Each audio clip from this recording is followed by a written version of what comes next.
Postal worker shot, wounded during attempted robbery on the north side of Chicago. No arrests made. Another headline, postal carrier shot en route in Kilbourne Park on northwest side.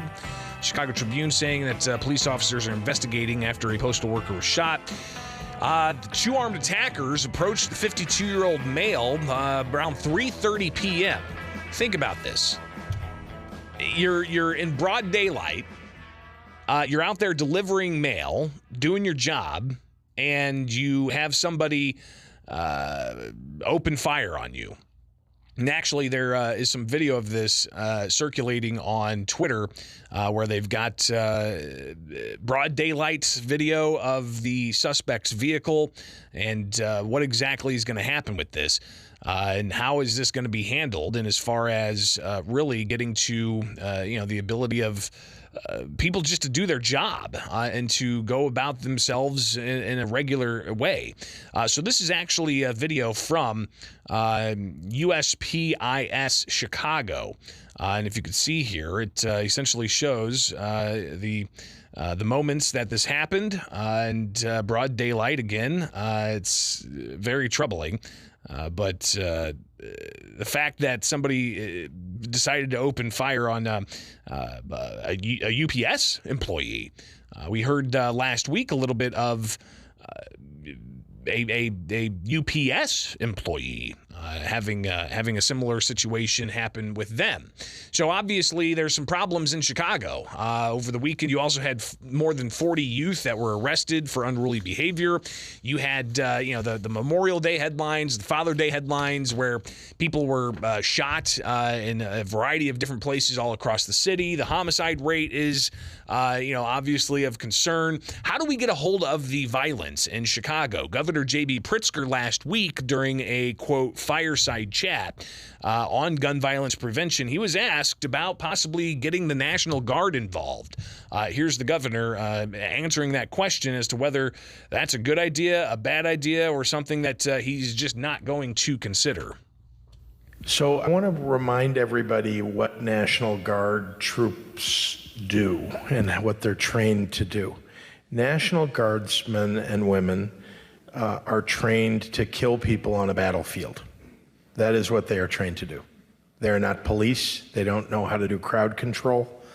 There are military police, but they're a very small part of our troops, our National Guard. We have about 13,000 National Guardsmen, Air and Army National Guard in Illinois, and only about, I think, 250 military police. So just so you understand. So calling in the National Guard is calling in people who are untrained to manage urban situations. They're untrained to, as police. They don't know how to arrest people. They don't actually have anything to arrest them and put them in the way that we provide equipment to police. So people who have sometimes asked, let's call in the National Guard, this is the answer, ignore the fact that you would end up with a lot of probably innocent people dead. And I'm old enough to sing in my head, 4 dead in Ohio. And I don't ever want that to happen again. And so National Guard have served an important role, however, even in the violence that we saw. There were protests and there were also violent actions that took place in the summer of 2020 in the George Floyd period of time. The people who were committing violent crime and crime in general saw that one of the things that we did, and we had to make sure we kept order. We wanted peaceful protests. We wanted to make sure that we were catching criminals who were causing mayhem. And so what we did with the National Guard is what we should do with the National Guard in those situations, which is we use them to block off ramps from the highway coming onto into Chicago, if you wanted to make sure that we don't have more people joining the fray and causing violence.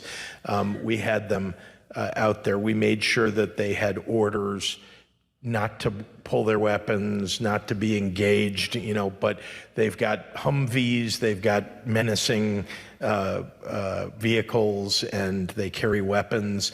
And so it's helpful to use them and their numbers to try to help local police. I will say that what the people should be asking is, can you use state police who are trained to catch criminals, do understand what the protocols are for police, and are some of the best in the entire country.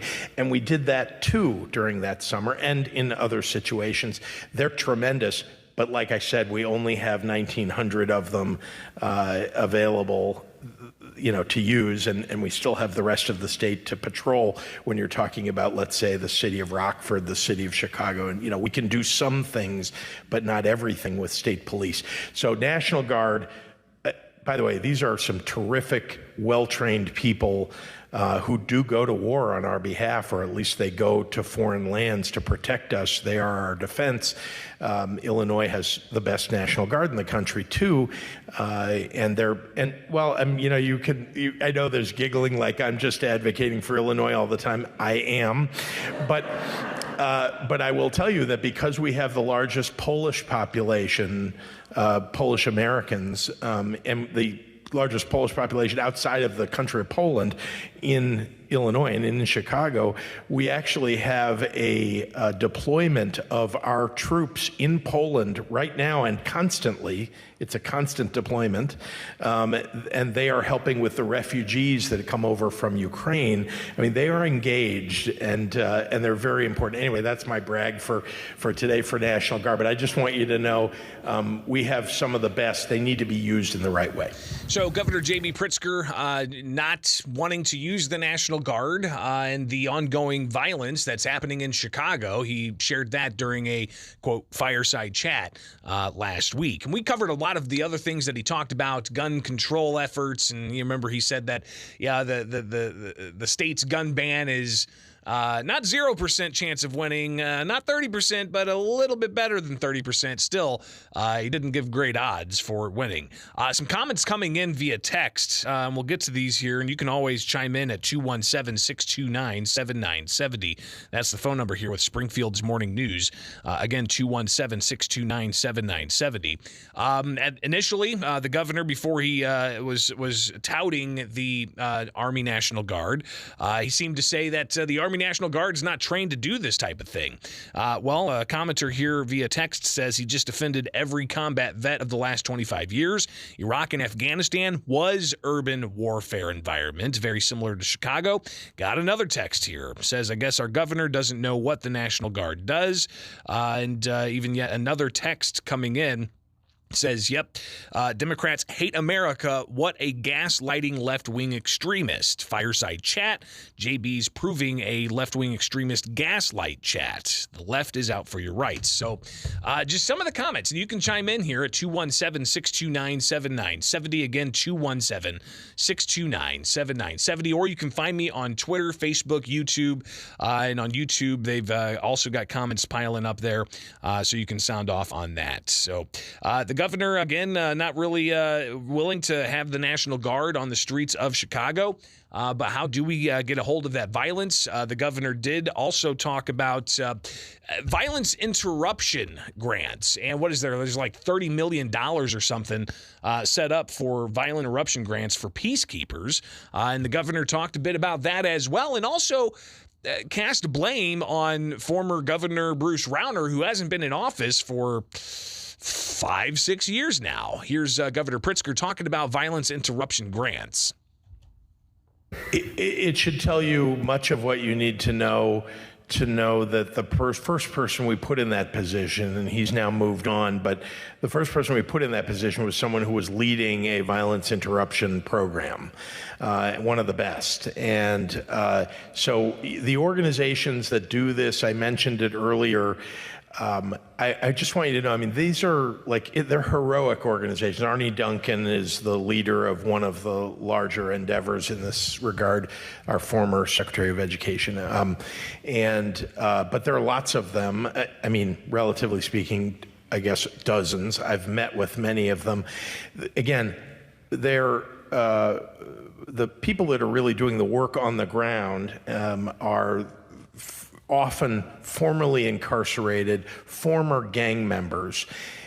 Why? Because they need to be able to talk to the kids out there who are likely to commit crime and who are likely to be holding a weapon, and they need to talk to them in the language that they can understand. And you know, there's a lot of empathy that these folks bring to the job. There's also a lot of training. It's not like you just take somebody who came out of prison and throw them out on the street and, you know, tell them to do something. They're trained to work with these kids and to hire them.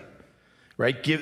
We talk about summer jobs and jobs year-round for youth, and that's a way to reduce crime. It is, and a lot of that actually happens through these violence interruption and intervention programs by people who are formerly incarcerated. So, this is what we need to. That's what this office of that we created does, and it supports those organizations. We put, the General Assembly and I, in the budget, we put $250 million. It's more than ever has been put toward this endeavor to lift up these organizations. And it isn't just about money, but when you sit down with those folks, here's what you hear. And I'm sorry, I'm going to say something about my predecessor who was governor. When we had 2 years of a budget impasse, those organizations got decimated. So you want to know why we saw a rise in crime? It wasn't just COVID. It was there's nothing to interrupt it, because all over the state, those organizations closed because the budget for them got decimated. So again, the governor seeming to say that it's because former Governor Bruce Rauner's budget impasse, which kind of manipulates history a bit, because it was the General Assembly that couldn't pass a balanced budget. That's really, when you get down to it, what happened during that 2.5-year budget impasse. But regardless, again, no National Guard, maybe more state police. All right. And he signed a measure that allows non-citizens to become police, so maybe that'll help.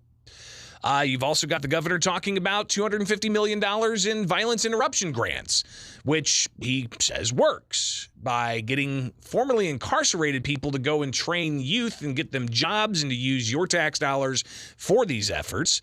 Those are the things that the governor's talking about here and how to combat violence in Chicago. But, you know, he heralds the grant dollars being used for violence interruption. But if you recall back to former Governor Pat Quinn, the Neighborhood Recovery Initiative was a similar initiative that seemed to be a lot of money going to pay high salaries for these organizations, and even some political favoritism going on with these organizations. So there's obviously a lot going on here in this particular space. And Chicago, you know, every day stories about, you know, even the migrants here, you know, immigrants stabbed by fellow asylum seeker during fight at Southside Police Station. That's a headline. Migrants moved to make way for Lollapalooza. Postal worker shot in broad daylight. These are just horrible stories that we hear far too often. We'll take a quick call here at 217-629-7970. Good morning.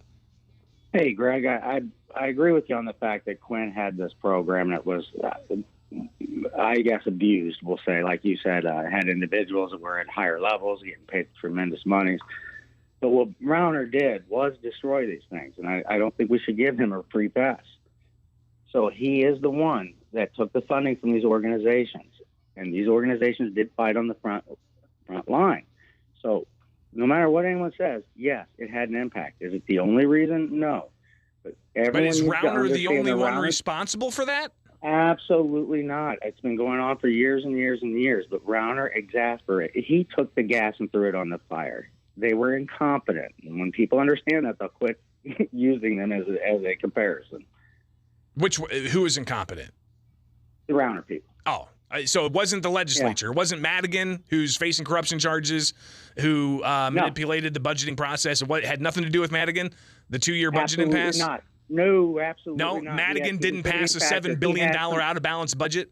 He had some contributing factors? Absolutely. So the legislature has nothing to do with the budgeting process, is what you're saying? You just made that up. Absolutely not. I said he contributed to it, and I also believe that it's very important people understand that it's not just Madigan. It's also Rauner during that time period. Don't just blame it on one person. Well, it was oil and water, really, when you get down to it, right? Rauner had an agenda. Madigan had an agenda. Those agendas didn't mix, and Madigan used the power of the purse to pass unbalanced budgets that Rauner couldn't sign, and that's why we had the 2.5-year budget impasse. I appreciate the call. We'll take another one here at 217-629-7970. I am late for a break, but go ahead. That person is delusional. Nothing made it out of committee. Nothing. I mean, absolutely nothing made it out without Madigan's say-so.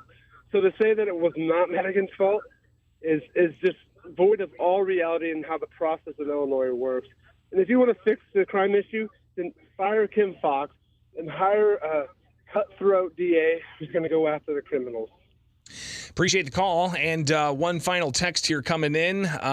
More and more every day, our governor is looking like President Snow in Hunger Games. Wonder if his new police will be renamed Peacekeepers. I don't know Hunger Games that well. I know the theme of Hunger Games, but I don't know the characters that well to get that reference. But I appreciate you anyways for listening. Of course, anybody can call in at any time at 217-629-7970. That's the phone number. Got to take a break, though, here with WM.